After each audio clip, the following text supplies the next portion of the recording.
जय श्री राधे, हरे कृष्णा। श्री स्कंद पुराण में कार्तिक मास की महिमा का वर्णन किया गया है। न कार्तिक समो मासो न कृतेन समम युगम न वेद सदृशम शास्त्रम न तीर्थम गंगा समम।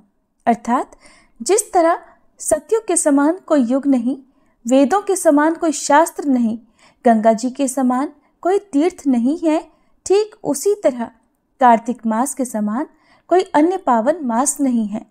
आप सभी श्रोताओं को पवित्र कार्तिक मास की ढेरों शुभकामनाएं।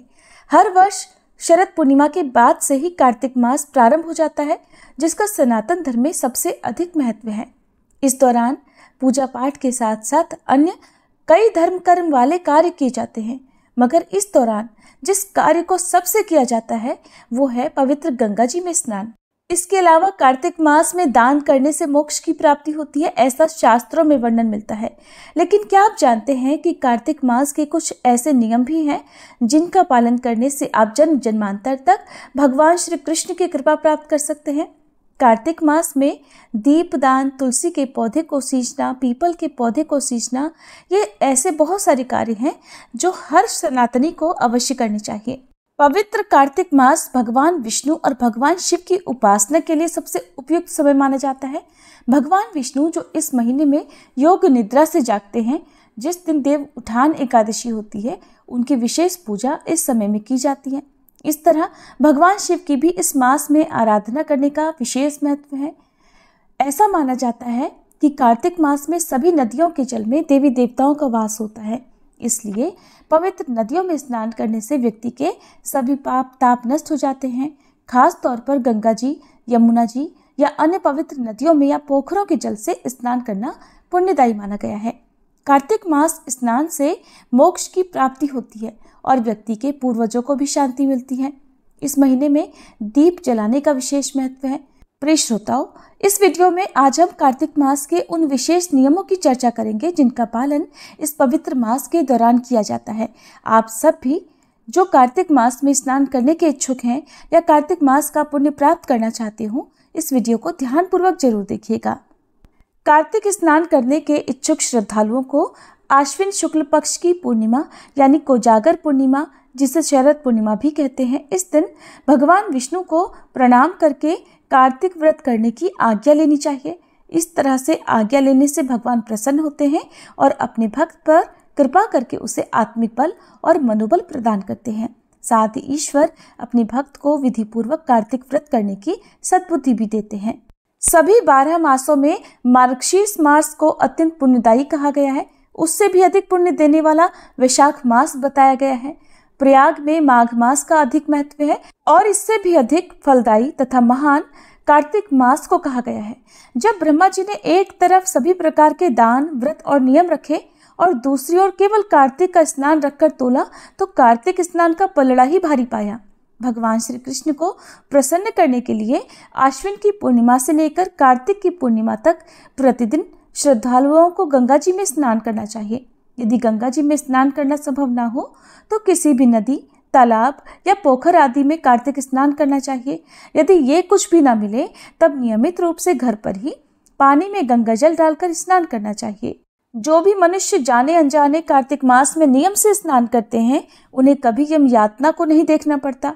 कार्तिक मास में तुलसी जी के पौधे के नीचे श्री राधा कृष्ण की मूर्ति रखकर पूरे भाव के साथ पूजा करनी चाहिए। यदि आंवले का पेड़ हो तब उसके नीचे भी राधा कृष्ण की मूर्ति को रखकर श्रद्धा भाव से पूजा की जा सकती है। विधि पूर्वक स्नान करने के लिए जब 2 घड़ी रात बाकी बच जाए तब तुलसी जी की मिट्टी, वस्त्र और कलश लेकर जलाशय या गंगा तट पर या किसी भी पवित्र नदी के किनारे जाकर सबसे पहले हाथ जोड़कर नदी को प्रणाम करना चाहिए। फिर पैर धोने के बाद गंगा जी के साथ अन्य पवित्र नदियों का ध्यान करते हुए श्री ब्रह्मा, विष्णु, महेश आदि देवताओं का ध्यान करना चाहिए। फिर नाभि तक जल में खड़े होकर इस प्रकार कहना चाहिए, हे जनार्दन देवेश्वर, लक्ष्मी जी सहित आपकी प्रसन्नता के लिए मैं कार्तिक प्रातः स्नान करूंगा या करूंगी। इसके बाद आप अर्घ्य प्रदान करें और कहें कि आप मेरे द्वारा दिए गए इस जल के अर्घ्य को श्री राधा जी सहित स्वीकार करें। हे हरे, आप कमलनाभ को नमस्कार है। जल में शयन करने वाले आप नारायण को नमस्कार है। कृपया इस अर्घ्य को स्वीकार कर लीजिए। आपको मेरा बारंबार नमस्कार है। व्यक्ति किसी भी जलाशय में स्नान करे, उसे स्नान करते समय केवल गंगा जी का ही ध्यान करना चाहिए। सबसे पहले मिट्टी आदि से स्नान कर ऋचाओं द्वारा अपने मस्तक पर अभिषेक करे, अघमर्षण और स्नानांग तर्पण करे और पुरुष सूक्त द्वारा अपने सिर पर जल छिड़के। इसके बाद जल से बाहर निकलकर दोबारा अपने मस्तक पर आचमन करना चाहिए और वस्त्र बदलने चाहिए। वस्त्र बदलने के बाद तिलक लगाना चाहिए। जब कुछ रात बाकी रह जाए तभी स्नान किया जाता है, क्योंकि यही स्नान उत्तम कहलाता है। और इस प्रकार ब्रह्म मुहूर्त में किया गया कार्तिक स्नान भगवान विष्णु को भी पूर्ण रूप से संतुष्ट करता है। सूर्योदय काल में किया गया स्नान मध्यम स्नान कहलाता है। कृत्तिका अस्त होने से पहले तक का स्नान उत्तम माना जाता है और बहुत देर से किया गया स्नान कार्तिक स्नान नहीं माना जाता है। विद्वान मनुष्यों द्वारा 4 प्रकार के स्नान कहे गए हैं। अब आप इन स्नानों के बारे में भी जानिए। पहला वायव्य स्नान, दूसरा वारुण स्नान, तीसरा ब्राह्म स्नान और चौथा दिव्य स्नान।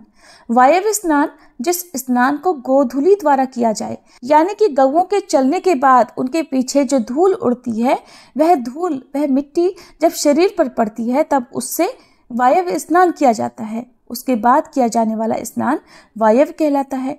वारुण स्नान, जो स्नान समुद्र आदि के जल से किया जाए, वह वारुण स्नान कहलाता है। ब्राह्म स्नान होता है वेद मंत्रों के उच्चारण करके जो स्नान किया जाता है। और दिव्य स्नान होता है बादलों और सूर्य की किरणों द्वारा जो जल शरीर पर गिरता है, उसे दिव्य स्नान कहते हैं। ब्राह्मण, क्षत्रिय तथा वैश्यों के लिए मंत्रोच्चारण करते हुए स्नान का विधान है। स्त्री और शूद्र को बिना मंत्रोच्चार के स्नान करना चाहिए।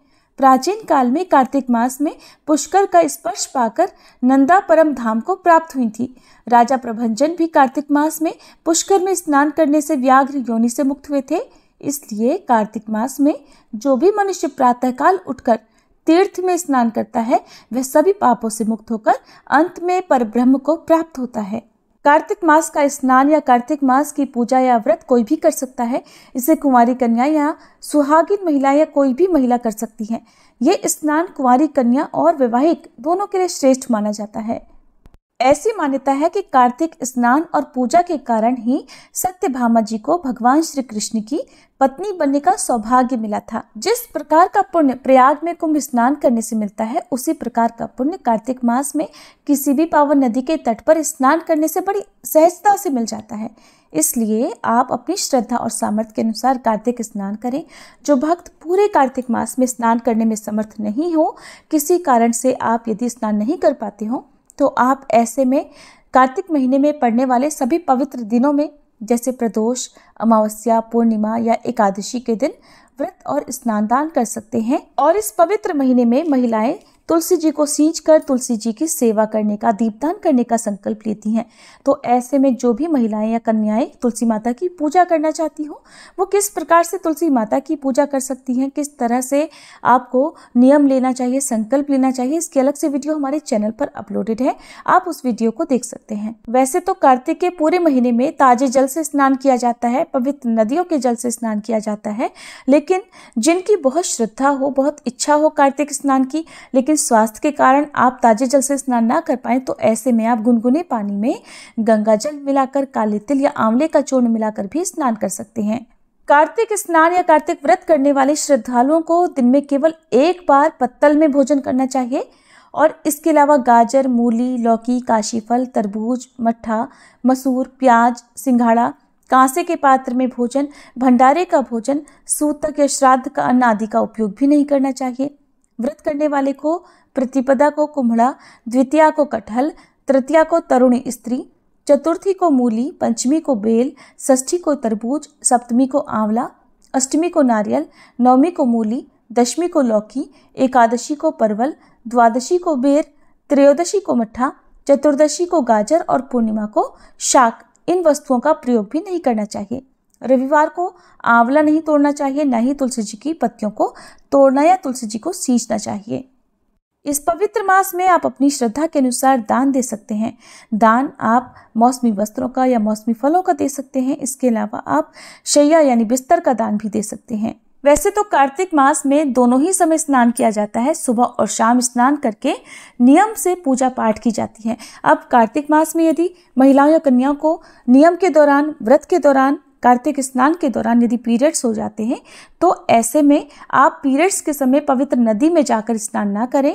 आप ऐसे में घर में ही नहाने के पानी में गंगा जल मिलाकर स्नान कर सकती हैं, लेकिन नदी, पोखर या तालाब में पीरियड्स की अवस्था में आपको जाकर स्नान नहीं करना चाहिए। जो महिला या जो कन्या ऐसा करती है उसे बड़ा भारी दोष लगता है और उसके जन्म जन्मांतर के सभी पुण्यों का नाश हो जाता है। पीरियड्स में भी आपको कार्तिक मास के जो भी नियम है उन्हें नहीं छोड़ना चाहिए। यदि व्रत रखते हैं, एक समय भोजन करते हैं, तो उसी प्रकार आपको संकल्प लेना चाहिए और तुलसी जी की पूजा या सेवा आप ऐसे में परिवार के किसी अन्य सदस्य के द्वारा करवा सकते हैं या अपने आसपास की किसी भी महिला या किसी भी सदस्य से करवा सकते हैं। ध्यान रखें, तुलसी जी की सेवा या दीपदान हमेशा स्नान करके और शुद्ध अवस्था में ही करना चाहिए। कार्तिक स्नान करने वाले श्रद्धालुओं को हो सके तो प्रतिदिन ही अपनी सामर्थ्य के अनुसार कुछ न कुछ दान देना चाहिए। यदि आप बहुत ज़्यादा ना कर सकें तो आप छत पर चिड़ियों के लिए दाना पानी, चींटियों के लिए आटा शक्कर डाल सकते हैं या हर दिन गौ माता को एक रोटी और गुड़ खिला सकते हैं। ये थी आज की वीडियो। अगर आपको जानकारी अच्छी लगी हो तो वीडियो को लाइक करके चैनल को सब्सक्राइब नहीं किया हो तो ज़रूर कर लीजिएगा, क्योंकि हमारे चैनल पर पूरे कार्तिक माह में कार्तिक मास महात्म्य की बहुत सुंदर और बहुत ही पवित्र पौराणिक कथाएं भी सुनाई जाएंगी।